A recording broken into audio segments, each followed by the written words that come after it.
미가 1장 8절 9절 말씀입니다. 이러므로 내가 애통하며 애곡하고 벌거벗은 몸으로 행하며 들깨같이 애곡하고 타조같이 애통하리니 이는 그 상처는 고칠 수 없고 그것이 유다까지도 이르고 내 백성의 성문 곧 예루살렘에도 미쳤음이니라. 아멘. 사마리아의 기초까지 드러나게 돌들을 싹 걷어내버리는, 사마리아를 완전히 없애버리고 멸하시는 하나님의 심판이 이르렀어요. 이때 미가의 심정이 어떠냐? 저 북쪽 놈들 옛날에 이 다윗의 집에서 10지파를 찢어가더니 결국 이 꼴이 됐구나 하면서 통쾌하게 웃거나 하나님의 심판은 의롭습니다 하고 그냥 아무 말도 하지 않고 혼자 속으로 키득키득하고 있었냐? 슬펐다 그랬습니다. 여기 보세요. 애통하고 애곡하고 벌거벗은 몸으로 행하였다. 마치 무남동녀를 잃은 아버지처럼 부르짖은 거예요. 생각해보면 딸 하나 있는데 얘가 죽었다고 할 때 상주가 아버지입니다. 상주가 아버지가 돼가지고 딸 죽은 것을 장례를 치러야 하고 오는 사람들 앞에 다 손님 맞이해야 되고 딸 무덤 아비가 파야 되고 수의도 아버지가 준비해야 되고, 이거 제정신으로 할 수 있겠습니까? 입다의 딸이 입다가 죽은 것도 아니고 입다가 죽여야 되는 거 이제. 거기까지 생각을 해보면 이 표현대로 개같이 울어야 되고, 타조 이거 올빼미라고도 하는데요. 사실 이 들깨로 용들이라고 합니다. 그러니까는 큰 짐승이 그 몸통에서 나온 소리가 어마어마 크잖아요. 저기 사자들이 부르짖는 소리도 뭐 엄청 크잖아요. 막 저 멀리까지 들리고. 그러니까는 큰 짐승이 마치 용이라고 하면 이제 이게 공룡 같은 것들인데, 이것들이 우 하고 한번 소리를 지르면 수킬로 밖에서 들린다. 속에 있는 거를 다 끄집어내 가지고 토해내듯이 크게 울고 외치고 고함을 지르고 옷을 찢고 그런 모습입니다. 누가요? 미가 선지자가. 남쪽 사람 유다 사람이 북쪽이 망해 없어졌다고 진짜 짐승처럼 울고 넋이 나간 아버지처럼 옷을 찢어가면서 울고 괴성을 질러대는 겁니다. 이게 정상적으로 흑흑 하면서 우는 것도 아니고요. 엉엉하는 거 우는 것도 아닙니다. 엉엉 소리가 어디 있어요? 짐승 소리처럼 들리는 거예요. 짐승 소리. 이 고라니도 산에서 들어보면 꽉 소리 지르면 굉장하단 말이에요. 그 산이 울려요. 그거보다 훨씬 가만 얼굴을 안 보고 듣기만 하면 무섭다, 소름이 끼친다 할 정도로 어마어마한 소리를 내면서 우는 거예요.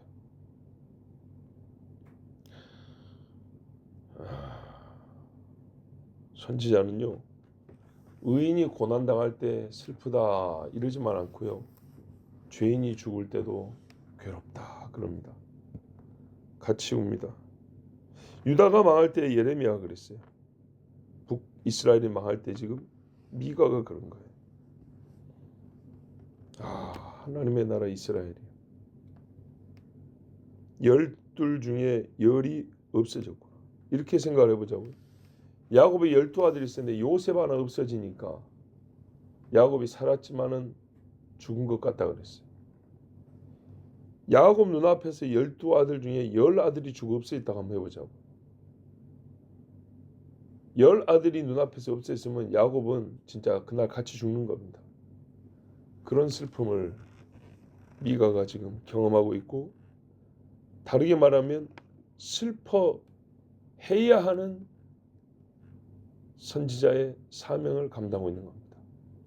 누군가는 이 날을 보고 나와 상관이 없다 하는 처지에 그런 위치에 다 있는데 우리 상관없는 사람들이지 않은데 우리 중에 한 사람이 자기 일처럼 괴로워하고 우는데 그 우는 모습이 짐승이 고래고래 소리지는 것처럼 그렇게 운다 할 때 우리하고 상관없는 일인데라고 생각했던 사람들 마음이 어떻겠어요? 근데 양심도 울리겠죠. 어찌하여 열 지파가 골이나 없어지게 되었단 말인가? 진짜 우리 한 집안에서도 12아들 중에 10명이 없어져 버리면 얼마나 끔찍하고 참혹합니까? 하루아침에 10이 없어진 겁니다. 율법을 같이 받았고 다윗과 솔로몬 시대에 같이 하나님을 예배했고 메시아 약속을 가지고 지금까지 같이 왔는데 그것도 하나님 여호와의 진노로 죽었어요. 복의 근원인 신을 믿는다. 우리를 만드신 신이라 진짜 육체를 창조했을 뿐만 아니라 이스라엘을 만드신 분이 하나님이신데 그 만드신 하나님에 의해서 없어졌다.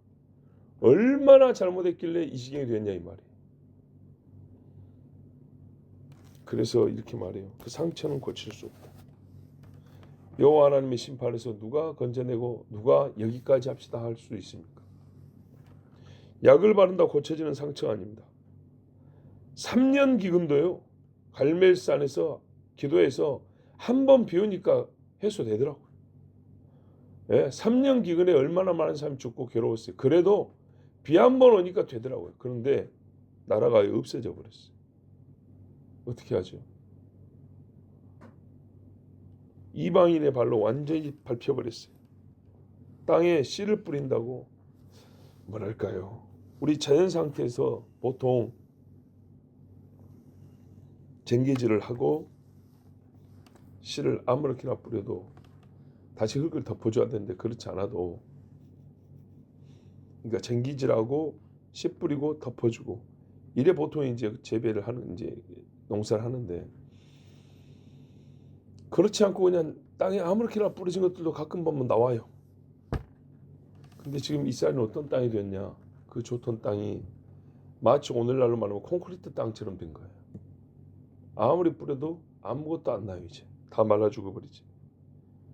그만큼 단단하고 굳은 땅이 되었어요. 영적으로 그렇게 되니까 실제로 하나님이 땅을 그렇게 만들어버렸어요.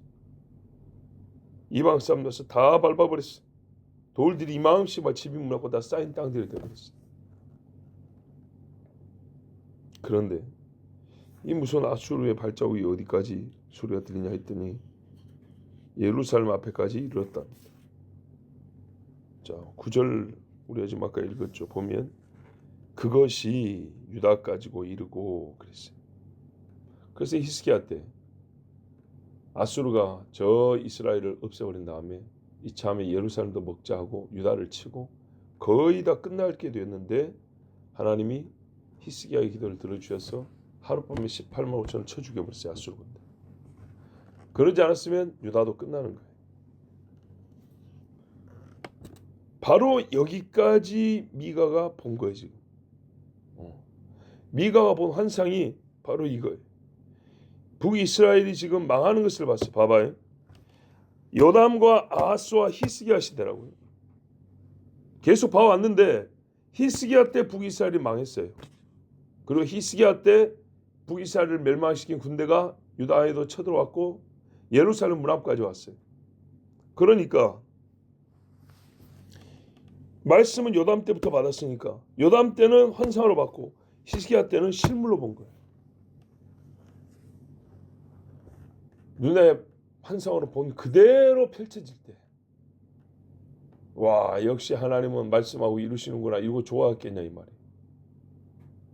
말씀하신 것이 눈앞에 진짜 이루어질 때 하나님의 신실하심을 아는 것은 진짜부터 알았지만 그 상황과 사건 속에서 미가는 울었다는 거예요. 봐, 내 말이 맞지? 하고 자랑한 것이 아니고 울었다는 거예요. 그것도 지독하게. 어느새 어마어마한 군대가 예루살렘에 이르러 진을 쳤어요. 이건 환상으로 보기도 하고 실제로 본 거기도 하고. 왜? 환상 볼 때와 실제로 볼 때 그때 다 있었으니까. 미가는 환상으로 미리 봤는데 백성의 얼굴이 하얘지는 걸 봤어요.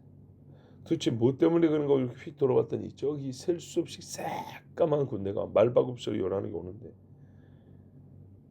곧 애들하고 여인들이 울면서 도망을 다니고 울고 짐승들도 두려워서 막 이리 뛰고 저리 뛰고 그리고 이제서 하나님 찾겠다고 성전으로 사람들이 몰려드는데 똑바르게 예배를 들어본 적이 없으니까 자기들 딸의 성의를 보인다고 이러면 하나님이 들어주시겠지 하면서 온갖 요란한 어떤 종교의식을 막 만들어서 행하는데 질서도 없고 안정도 없고 정신없지. 마음은 급하지 어찌 해야 될지는 모르겠지.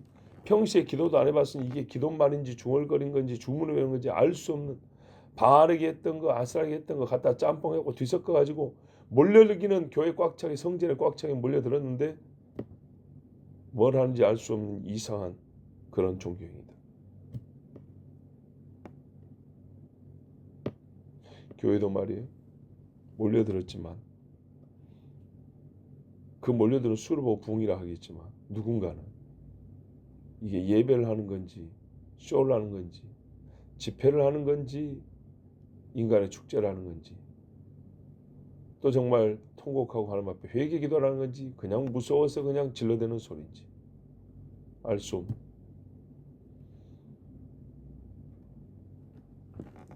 진짜 이거는 일개벌 별 필요도 없이 이날은 그냥 어두운 날이라고 해야 되는 거예요. 이날은 그냥 추운 날이라고 해야 되는 거예요. 이 일들을 선정한 미리 보고 얼굴에 긴 눈물이 흘렀어요. 끊어지지 않는 눈물이 흘렀어요. 하나님이 왜 이 광경을 벌써 보여주셨을까요? 미리 보여줬을까요? 그리고 나중에 이 일을 직접 눈으로 보게 하셨을까요? 미가 입장에서 보고 싶지 않았어요. 원하지도 않은 일이에요. 물어볼 수 있죠. 왜 하나님 나에게 보여주십니까? 그때 가서 경험해야 될 걸 지금 벌써 왜 보여주십니까?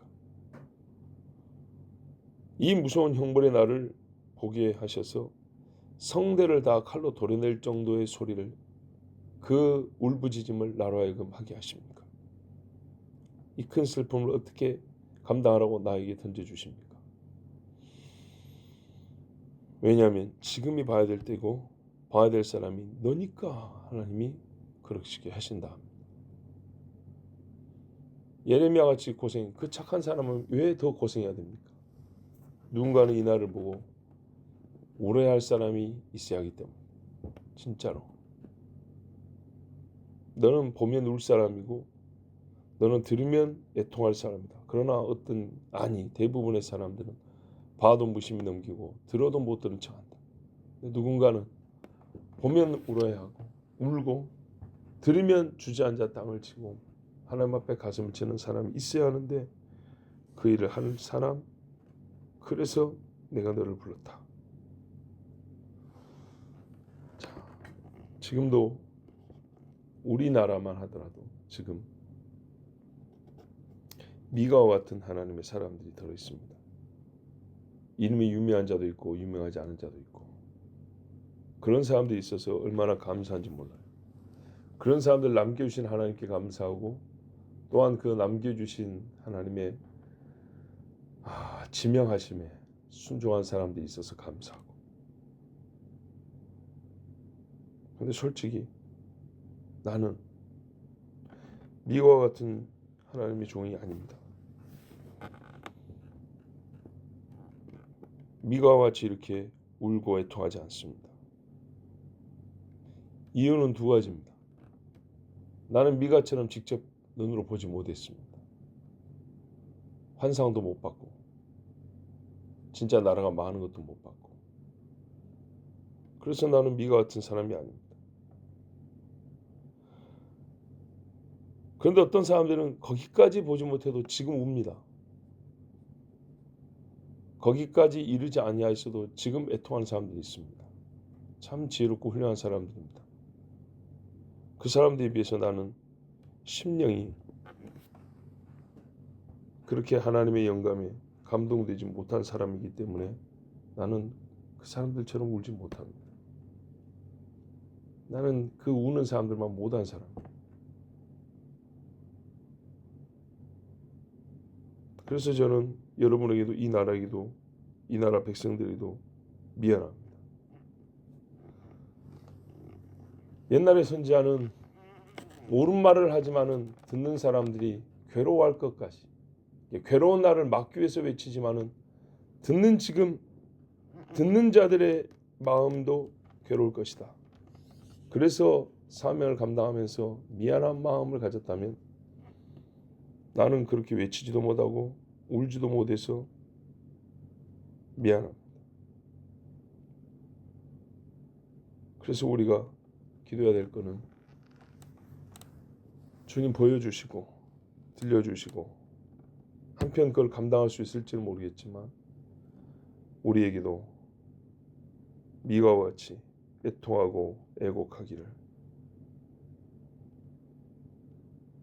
일이 있기 전에 더 하나님의 계시가 분명하시다면 굳이 이제 환상까지 안 봐도 기록된 말씀만 가지고도 애통할 수 있다. 그렇게 같이 기도해야겠습니다. 기도하겠습니다. 하나님 아버지 감사합니다. 오늘도 아버지의 자녀들을 부를 자를 부르셨습니다. 왜 이 추운 날 하필 나를 부르셔서 지금 이때 하필 우리를 남겨두셔서 이렇게 적은 수가 2살짜리도 셀 수 있는 수만큼 적은 수가 모이게 하셨습니까? 그 적은 수에 하필 나를 끼워 주셨습니까? 감사하게도 하나님은 너니까 했습니다. 지금 너를 부르면 네가 올 것 같고 너를 부르면 너는 와서 기도할 사람이기 때문에 부른다.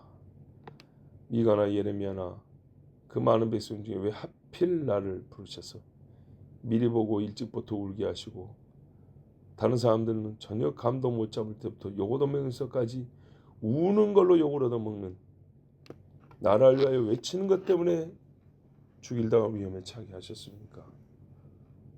본다고 본 것이 아니고 듣는다고 듣는 것이 아닌데 너는 보면 본 사람이고 들으면 들었다 할 사람이기 때문에 그래서 부르고 그래서 보게 하셨다. 아버지 감사합니다.